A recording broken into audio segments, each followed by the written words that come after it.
نحمده ونصلي على رسوله الكريم اما بعد فاعوذ بالله من الشیطان الرجیم بسم اللہ الرحمن الرحیم یا ایها الذین آمنوا اتقوا اللہ وکونوا مع الصادقین صدق اللہ العلی العظیم۔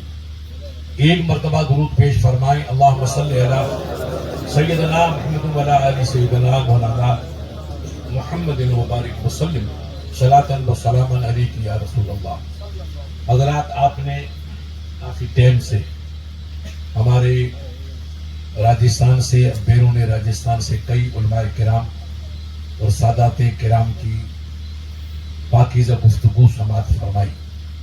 یہ بزرگوں کے عرس یا عرس کی تقریبات جو کچھ ہوتا ہے وہ دین کے سکھانے کا ایک پروگرام ہوتا ہے۔ پہلے زمانے میں جب اتنے بڑے مدرسے نہیں تھے، اس قسم کے عرس وغیرہ نہیں ہوتے تھے، تو لوگ عالموں کے مکان پہ جاتے تھے اور وہاں جا کر کے دین کو سیکھتے تھے، اور عالم تقریر بھی کرتے تھے، پڑھاتے تھے۔ تو ایک طبقہ پڑھ کر کے دین کو سیکھتا تھا اور دوسرا طبقہ علماء کا بیان سن کر کے دین کو سیکھتا تھا۔ علماء لکھتے ہیں کہ کوفے کی گلیاں جب امام اعظم کے شاگرد امام محمد بن حسن شیبانی علیہ الرحمہ بیان فرماتے تھے اور درس دیتے تھے تو مدرسہ نہیں بلکہ پورے کوفے کی گلیاں لبریز ہو جاتی تھیں۔ یہ لوگوں کا شوق تھا۔ اب ہمارا شوق آپ کے سامنے ہے، مگر اب بھی ہم اس کو غنیمت سمجھتے ہیں کہ بزرگان دین کے سہارے سے اتنے لوگ تو اکٹھے ہوتے ہیں۔ یہ بھی ان کا کرم ہے کہ اللہ والوں کے آپ کے دلوں میں محبت ہے۔ اس محبت کی کشش کا یہ ثمرہ ہے کہ آپ کھینچ کے چلے آئے اور اپنے علماء کے بیان کو آپ نے سنا۔ یہ ہمارے ماشاءاللہ کافی عالم اس وقت اسٹیج پہ بیٹھے ہیں، یہ قریب قریب سب مسجدوں کے امام ہیں اور قوم کے رہنما ہیں۔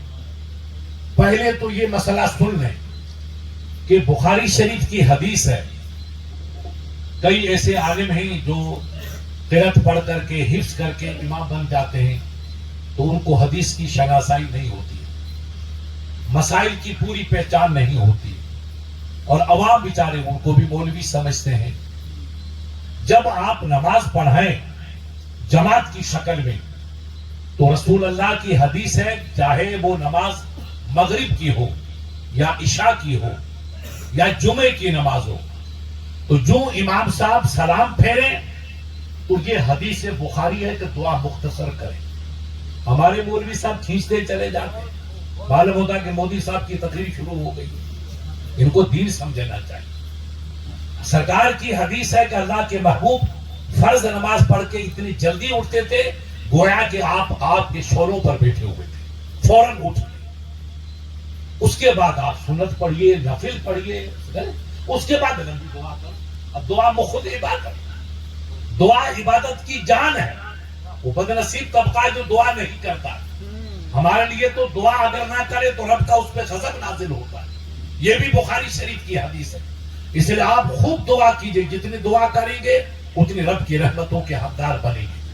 پتہ نہیں جماعت میں 10 15 25 50 افراد ہیں، اگر ایک بندے کی دعا اللہ نے قبول کر لی تو پوری جماعت کی دعا اللہ نے قبول کر لی۔ آپ دعا کیجئے، دعا رب کی رحمت کا ایک بہترین ذریعہ ہے، مگر دعا کے مقام پہ کیجئے۔ اپنے کہتے نہیں، آج میں نے پوچھا مولانا صاحب ادھر بارش ہو رہی، کہنے حضرت بارش نہیں ہے۔ میں نے جودھ پور میں تو بارش ہو رہی ہے، عرس کیسے ہوگا؟ کہ نظر یا اللہ کے ولیوں کا واقعی نظر کرم ہے، موسم بالکل اچھا ہے۔ تو ایک دوسرے کی فکر ہوتی ہے کہ بھئی کنڈیشن کیا ہے، ہمیں ایک دوسرے کو سمجھنا چاہیے، ایک دوسرے کے حالات معلوم کرنے چاہیے۔ تو نماز اللہ کی عبادت ہے جو دعا کا ایک بہترین ذریعہ ہے۔ آپ دعا کیجئے تاکہ اللہ دعا قبول فرمائے، اللہ کے ولی کے مزار پہ دعا کیجئے، آپ قبول کیجئے، مگر یاد رکھو توازن رکھنا، ادھر نہیں کہ آپ بہہ کے جاؤ۔ اللہ کو چھوڑو گے تو سب کھیل ختم ہو جائے۔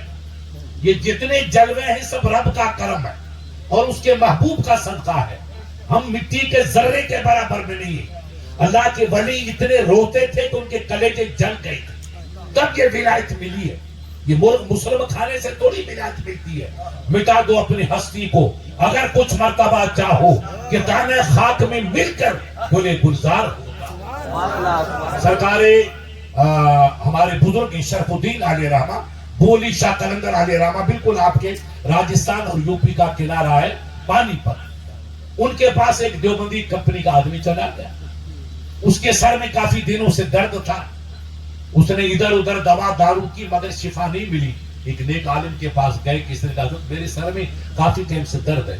سید جیسا کوئی خوش عقیدہ تھا، اس نے کہا بیٹا تو کہاں گیا تھا؟ کہ میں حکیم صاحب کے پاس گیا. کہ نہیں بیوقوف ہے تو، وہ بھی مریض تو بھی مریض. مریض کو جا ہونا، مریض دوسرے کا علاج کہاں کرے گا؟ ارے کسی حکیم کے پاس کا. حکیم کون؟ کہ وہ پہاڑ کی گفے میں بیٹھا ہے سفید بزرگ، وہی اللہ کا ولی ہے. وہاں جاؤ تیرا مرض علاج ہو جائے گا. تو وہ جو شکست عقیدے کا آدمی تھا، وہ سرکار بولی شاہ قلندر کے پاس گیا. در سرم درد می دارم، میرے سر میں بہت درد ہے، کئی مہینے ہو گئے، علاج خوب کرایا مگر مجھ کو شفا نہیں ملی. تو یہ اللہ کے ولیوں کو اللہ کا کرم ہے، ولی کے پاس نہیں ہے. یہ جو ملا یہ رب کا صدقہ ہے. یہ بیوقوفی مت کرنا کہ جو کچھ یہی ملتا ہے تو پھر اللہ کو کون مانے گا؟ آپ کے اندر رام کرشن میں کیا فرق رہ جائے گا؟ جو دیتا ہے وہ رب دیتا ہے. ان کے پیار کی وجہ سے بیڑا پار کر دیتا ہے. یہ ہے عقیدہ. یہ رکھو اجمیر جائیں چاہے بغداد جائیں، ملے گا وہیں سے. مگر اس تربت والے پیا کا صدقہ، مولا میں تو گنہگار ہوں، یہ تو تیرا پیارا ہے. میں عاصی ہوں، تیرا محبوب ہے. میں مجرم ہوں، یہ تیرا مقبول ہے. اے رب تو نے وعدہ کیا کہ ادخلوا، اے وفادارو کونوا مع الصادقین، ان کے گیٹ پہ آؤ. تو میں ان کے در پہ آنا میرا کام ہے، اور اب لاج رکھنا تیرا کام. نعرہ تکبیر، میرا پال نعرہ رسالت. میرے بیٹے اسے چکر میں آ جاتے ہیں، خود گمراہ کرا رہبری کنت، نہ نماز نہ روزہ نہ حج نہ زکات. میرے ساتھ گھر جا کے تیرے باپ کی فاتحہ پڑھنے گیا. پہلے نماز تو پڑھ، پہلے خدا کو پہچان، پہلے خود کو پہچان. من عرف نفسہ فقد عرف ربہ. اللہ والوں نے کہا جو اپنی حقیقت کو پہچان گیا وہ اللہ کو پہچان. میں پہچانوں کہ میں کون ہوں، میرا سید کیا ہے، یہ میرا عزیز کیا ہے، اللہ نے مجھے کس لیے پیدا کیا ہے، یہ ذمہ داریاں کس لیے دی.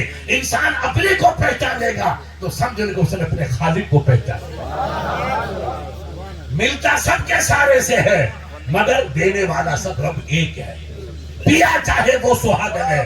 لہذا وہ مولوی ہمارا، وہ میرا گیلا بیٹا وہاں پہنچ گیا. اب بولی شکرندر کے پاس سرکار کا سر درد ملا، بہت درد ہے. تو اللہ کا ولی ہنسا کے بیٹا بہت دیر بیٹے آنا چاہیے تھا. مگر یہ دیکھو مجھے اجمیر میں ملا حافظ صحیح صاحب، ایک ہمارے چڑوا، یہ ہمارے کئی جودھ پور کے بھائی ہوں گے معاف کرنا. میں اتفاق سے جے پور سے آیا، خواجہ صاحب کا استاد، وہ چڑوا مل گیا.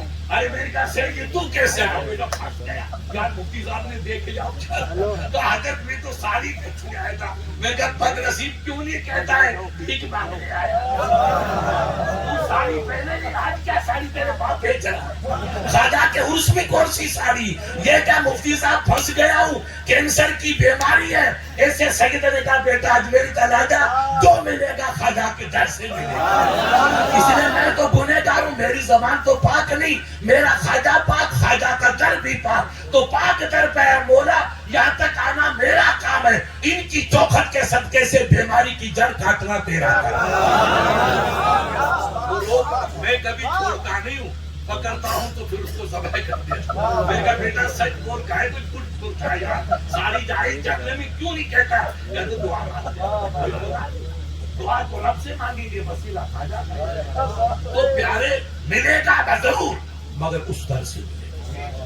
اللہ سے دعا کرو، اللہ سے مانگو، اللہ کے دربار میں آنسو ٹپکاؤ، اور چوکھٹ ان کی پکڑو. مولا غریب شاہ کے دربار پہ آنا میرا کام ہے، اور سفید داڑھی کی لاج رکھنا تیرا انشاءاللہ. اب اللہ فرمائے گا کہ میرا غلام تو گنہگار ہے مگر یہ میرا دیوانہ بچل کے ہمیشہ ہاتھ جلا دیا، بدن کو مٹا دیا، میری محبت میں مجذوب بن گئے، دیوانہ بن گئے. ان کی چوکھٹ کو اگر پیار نہیں کروں گا پھر میں کس کو سنبھالوں گا؟ جا ان کے صدقے میں تیری تمام تکلیفوں کو دور کیا. ہم اسلام کو پڑھیں. وہ پہنچا تو اللہ کے ولی نے دم کیا. اپن دم کر دیں، مفتی صاحب دم کر دو، سید صاحب دم کر دو. سید صاحب نے قل واللہ شریف، سورہ فاتحہ، آیت الکرسی پڑھ کے دم کی. دم اللہ کے ولی نے دم کیا. قرآن پڑھے گا اور کیا پڑھے گا؟ یاد رکھو جو کچھ ہے وہ قرآن ہے. اگر قرآن سے ہٹ گئے تو مایاوتی میں چلے جاؤ، کچھ نہیں بچے گا. جو کچھ ہے وہ قرآن ہے، باقی کچھ نہیں ہے. اللہ اور اللہ کا کلام ہے. قرآن پڑھا، دم کیا تو سر کا درد ختم ہو گیا. تو فرمایا کہ بیٹا جنبش بتے، سر کو ہلا، جو ہلا تو درد نہ دارا. حضرت کوئی درد نہیں، درد نہ دارا، تھوڑا نہیں کچھ بھی درد نہیں. کبیرو مکرو چلا جا، تیرا مکرو مال مجھ کو نہیں چاہیے. مولوی دوسرے ہیں تعویذ کرنے والے میرے بھائی ہے نا، ان فقیروں کو مال کی تھوڑی ضرورت ہے تو مولویوں کو ضرورت ہے. یہ بیٹا تعویذ ہے، گناہ نہیں ہے، کیونکہ تعویذ کا نظرانہ لینا بھی حدیث میں ثابت ہے. اس لیے یہ مذاق نہیں کر رہا ہوں اپنے مولویوں کی.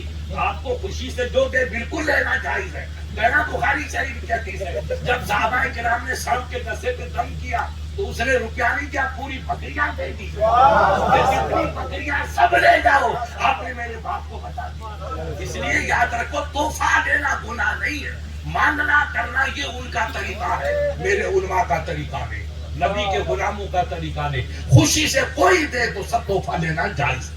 اس نے کہا بیٹا نکل جا. اب یہ اٹھا کے ساتھ کچھ نہیں دیا کہ نہیں کوئی سمجھا، مگر باہر ملا تو ان کے مرید مل گئے. کہا تو کہاں گیا تھا؟ تب بارگاہ شیخ رفتہ ہوتا. میں حضرت کی بارگاہ میں گیا تھا. کہا کس لیے گیا تھا؟ کہ میرے سر میں کئی مہینوں سے درد تھا. ان علماء سے پوچھا تو کس نے کہا کہ جہاں حضرت کے پاس دم کیا درد چلا گیا. ٹھیک کہاں ہے تو ٹھیک، باقی آپ کا پیر کامل ہے. مگر جب حضرت نے مجھے دم کیا تو آپ کے مبارک منہ سے بھنے ہوئے کباب کی. اگر حضرت آپ لوگ فرماتے ہیں کہ ہمارے شیخ جو ہے ترک حیوانات کر چکے، یہ علماء جانتے ہیں کہ صوفیاء کرام کی اصطلاح میں ترک حیوانات کی معنی ہے خشک روٹی پانی میں بھگو کے کھانا، اسی سے روزہ، اسی سے افطار. ترکاری بھی نہیں، مرچ بھی نہیں، نمک بھی نہیں، خشک روٹی اور پانی. اس کو اسلام صوفیوں کی زبان میں ترک حیوانات کہتے ہیں. گوشت وغیرہ سب چھوڑ دینا. یہ ایک منزل آتی ہے، اللہ کا ولی اس منزل سے گزرتا ہے تو اس کا دل روشن ہو جاتا ہے، پھر 14 طبق اس پہ روشن ہو جاتا ہے. خاصان خدا نباشن ولیکن ذا خدا جدا نباشن. ایسے ولی تھوڑی بنتا ہے، وہ کلیجے کو جلاتا ہے جب روشنی نکلتی ہے. بغیر جلائے روشنی حاجی صاحب کہاں سے ہوگی؟ تو اس نے کہا کہ یار حضرت نے جب دم کیا تو کباب کی خوشبو آئی. اگر حضرت نمے خورتے یہ بو از کجا میں آئے، اگر آپ کھاتے نہیں تو پھر یہ خوشبو کہاں سے آئی؟ تو مرید اس زمانے کے پکے تھے. ہم لوگ مرید تو بنتے ہیں مگر دکھا بھی. مریدی سیکھ رہا ہو تو ابھی آپ نے بیان کیا امیر خسرو سے سیکھا کہ پیری مریدی کس کو کہتے ہیں. یہ تھوڑی ہے کہ میں بیمار ہو گیا میری بچی کو تعویذ دے دو، یہ تو لالچ والی پیری مریدی. یہ پیری مریدی نہیں چاہیے. بیٹھ کے بک جانا.